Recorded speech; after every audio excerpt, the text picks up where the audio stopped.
Prove God exists. Wow, that's some question.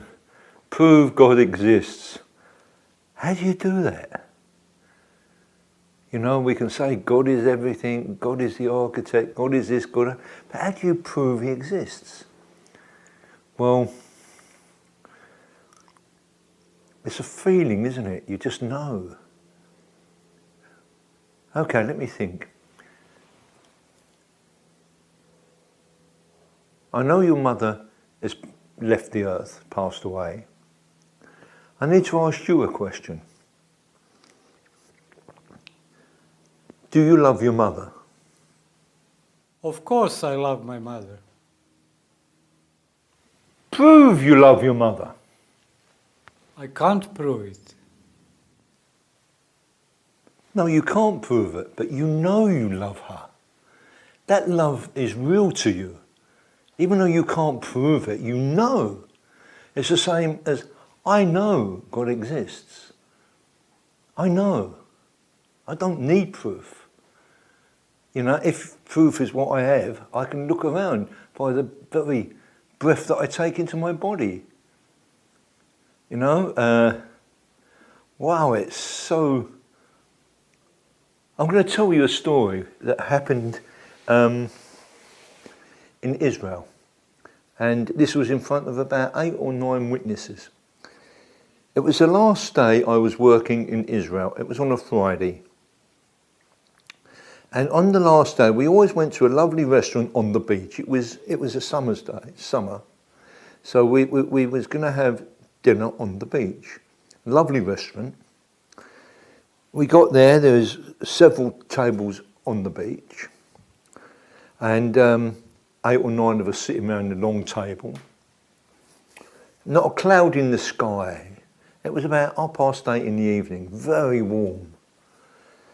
And of course the conversation got around about God. They always like to talk to me about God. Well, one man sitting on the end of the table shouted at me because I was down the other end. He says, "I don't believe in God." So I said, "Look, God believes in you." So that made him a bit angry. He said, he said, "Look," he said, "if there's a God, prove it. Go on, prove it." Well, you know, it is difficult. I can come at all sorts of stuff and say to you. So again, I put the same question I just asked you. Do you love your mother? Well, what was interesting, I knew his mother had died because I could see her standing next to him. And I never met this guy before, but I could see a woman, and she told me it was his mother. And she obviously knew what I was going to say because she kept smiling. So I said to him, "Well, do you love your mother?" And he got angry more. He said, "What's that got to do with it?" I said, "Look, please just answer my question." So he said, "Of course I love my mother." So I said, "Prove it." Well, you would see the man's face, he was so angry. He started to bang the table, really bang the table hard. And he said, "Look," he says, "it's a beautiful evening, not a cloud in the sky. Make it rain. If there's a God, make it rain." Well, I got a little bit upset with this. So I just pointed to him. And I said, "Don't tempt the Lord thy God." And as I said this, I swear to you this is true, as I said this, it started to rain only on our table. Now there was nothing above us, no clouds, nothing. The waiter was standing nearly next to me. He dropped his notepad and the others were just like in shock. And my heart was really racing. Nowhere else, when you looked, was there rain coming down. It was coming down only on our table. Now we had 9 or 10 witnesses to this. So I said to him, I pointed, I said, "I told you not to tempt the Lord thy God." And I was really shaking inside. And I said, "Lord, thank you. Please make it stop." And I said to the man, "I'm going to ask God, I'll ask God to make it stop." And the man said, "No, don't ask, don't ask, don't ask." He was really scared, really scared. And it was really strange. A few weeks back, we had one of the Israeli people come over to see me who was there, who witnessed this happening. So, there are signs that happen. I'm not here to prove to you there's a God or not a God. You can take this any way. You can take it in a religious way. You can take it in a scientific way. Even some of the scientists now are coming out and saying, look, we now believe there's an intelligence. We can't call it God, but we're going to call it intelligent light. Now, isn't that interesting? Because if you take what the Bible says, and the Bible says, and the word is with God, well, the word is vibration, yeah? And the word is, let there be light. So they come back to what the Bible has said, let there be light. So when we presume what God is, we presume God is light. Now, if we take it in a metaphysical way, light can be condensed into energy. Energy can be condensed into matter. Electrons, neutrons, photons, lifetrons, thoughttrons. Now just think what we are.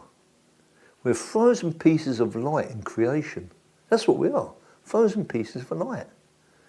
So realization is about unfreezing those molecules and becoming the truth. And that truth will set you free. Look, if you look at the pictures where I turn my body to light, just pure light, I'm going back to what I was. Now, it's a science. You can call it a science, you call it a religion, call it anything you want. But people ask me, what religion am I? And I've told you before, my religion is human values. That's my religion. Do I believe in a God? No, I do not believe in a God. There's no belief on my part. I know God exists. I don't believe God exists. I know. You see, there's three levels here, three levels of a human being. The first level is a belief system, belief. The next is knowing. And the third is known. You see, I've reached these levels. You see, I know God exists, I know. I haven't got to prove it to you or to anybody, but my inner being knows. And then we come on to prayer with this, you see. People all over the world pray, but what do you pray for? Most people go to a church, a synagogue, or a temple, or wherever they go. And they say the same old thing. They either read out of a book, the same words, or they say something like, Dear Lord, please help me, I need a better job, I need more money, I need help from my family. And we start talking all these questions, and please God, help my dog.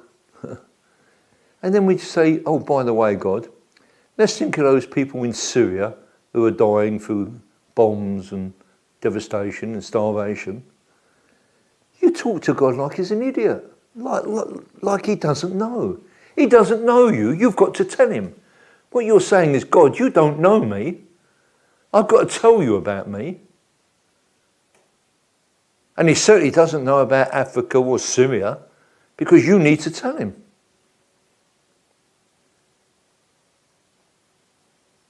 To me, that's very ignorant. Absolutely ignorant. Or you read out of a book the same words. If you was listening to the same words day after day after day after, you'd be fed up with it. Why do you want to say these words? Hands that help are holier than lips that pray. If you want to do anything, help people. Help them, bhakti, help them.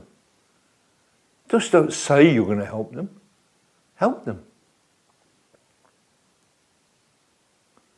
See, there's no belief on my part. I know God exists. I don't believe.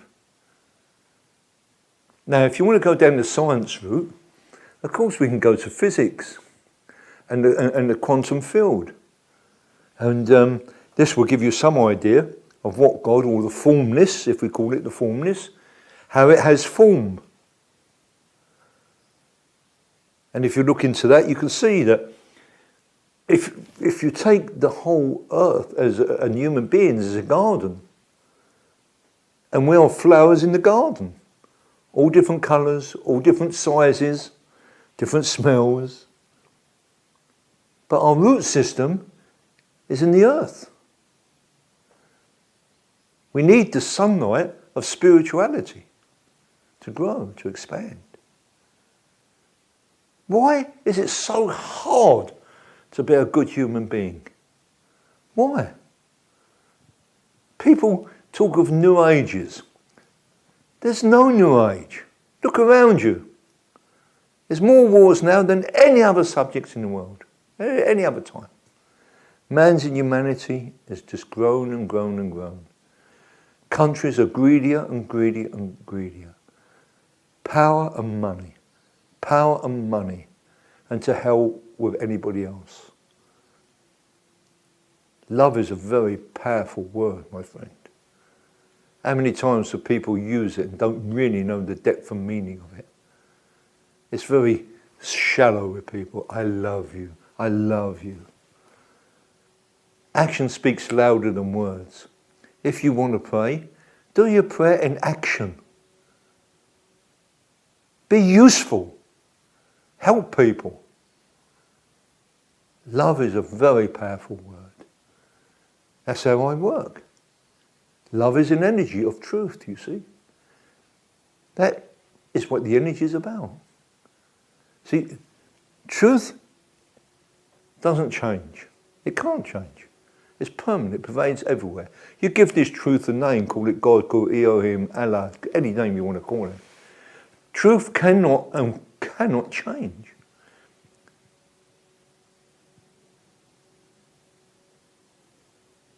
Now the energy of truth is unconditional love, or Maya Shakti, or Atma. What is Atma? Quantum field. That's why Atma is a quantum field. Everything permeates from the quantum field. It gives it form. So the formless has form. Look, if you have a cup, and I've said this before, and you've got water in the cup, the water takes on the shape of the cup. Whatever you put the water into, it takes on the shape of it. It's the same with the formless. By using the quantum field, it takes on any shape it wants. From human beings to trees, to plants, to animals. Now, if you look at what we are, earlier on I spoke of being in a box. You know, I said to you, we're born in a box, we end up in a box. But wow, what is that box? And if we start thinking about it, look, we have a body. Wherever the body goes, mind follows the body. Wherever the mind goes, intellect follows the mind. Wherever the intellect goes, ego follows the intellect. For me, these are the four prisons that hold us. Now, if there's a prison, there's a door. If there's a door, there's a lock. If there's a lock, there's a key. So what's the key that will undo the door to these prisons? Love is the key. Love is the key that unlocks the door to truth. Don't be afraid to love. Don't be afraid of it. But expect nothing back. Don't love because you want something back from it. Don't do something useful to somebody because you want something back from it.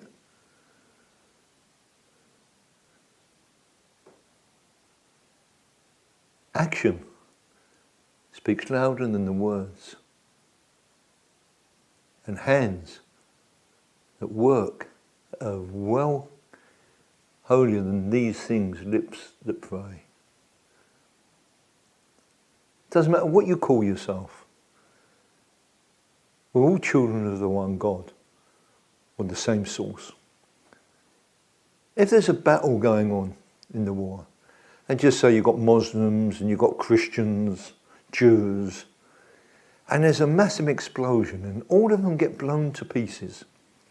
And all that's left is just pieces of blood. Who's the Christian? Who's the Muslim? Who's the Jew? How can you tell them apart? It's the same blood. What I don't like to see happening in this world is unjustness. The world is very unjust. The power is in the hands of few, not the many. This is why we see such starving, atrocities in the world. All because of man's greed in humanity to man. So, New Age, I don't see it. Not right now, I don't. Does it mean we can't change? Of course we can. We are evolving. But into what? That's what concerns me. What are we evolving into? So, when you ask, is there a God? And some people would say, how can there be a God? Look at what's going on in the world today. How can God let this happen? Well, you see, God doesn't let it happen. It's not what God makes of man. It's what man makes of man. God gave us something very, very special. He gave us free will. Free will. What kind of God would it be if he interfered with that every time something happens here? He comes along and changes it. But no, what he does do, he sends his teachers. He sends his prophets to help, to educate us. The trouble is we don't listen. There's two factions in this world, good and bad. And the evil doesn't want that to happen. It doesn't want the goodness to win, of course not. You'd be surprised at the battle that's going on around you now in the astral level with good and evil. Tremendous battles going on. And the evil is overflowing onto the earth. If you want to get any idea of that, read the book, one of my books called The Cave Event. I think it's a cave event. Where I had to battle demons. And they filmed it. And you can see the demon and everything. Good and bad is everywhere. Either you're a soldier of the light or you're a soldier of the darkness. Don't underestimate that power. Either way, it's there. Don't think because you may not be religious or you are religious, these things can't affect you. Right now you're being affected. Right now you're being affected without even realising it. I can give you just certain things to do which would prove it to you. There's no power greater than truth. Truth will set you free. Truth sets us free. When you have the truth, you have love in your heart. When you have love in your heart, nothing is impossible. The same as the way I do the healing. Nothing is impossible. Nothing. Over all the years that I've been doing this, seen tremendous things happen. Tremendous things. You can talk, hundreds of thousands of people that have been to see me have benefited. It speaks for itself. For you people who are listening to this, don't worry about religion or anything. Just be a good person. That's all. Don't harm anybody. Do some good for others. Don't look for anything back from what you do. And it hasn't cost you any money. Even if you stop and say to somebody, how are you today? How are you feeling? That's it. How are you feeling? If you have a little bit of money and you can help somebody, fine. Now, we run a day centre, a free cafe for homeless people in Chelmsford. When we opened that up 6 years ago, we was feeding, I don't know, up to about 14 people a day. It's over 80 people a day now. Over 80 people a day. And they all get a very, very good breakfast and lunch. I mean, a proper lunch. Because when we opened it, we said, well, how are we going to feed these people? Well, I said, we feed them like you would feed your mum, your dad, your brother, your sister, your friends, your children. You give them what you would eat. All right, we can't afford to give them steaks and that. But they have meat, lamb, chicken, vegetables, a very good dinner every single day, 7 days a week. Now, we don't get hardly any help from the government at all. You know, we work to pay for it. I'm very happy to do that because God has been very good to me. So, give a bit back. In all the years I've been working, I always gave a percentage of what I earn to charity. You know, and I do one-to-one charity to help.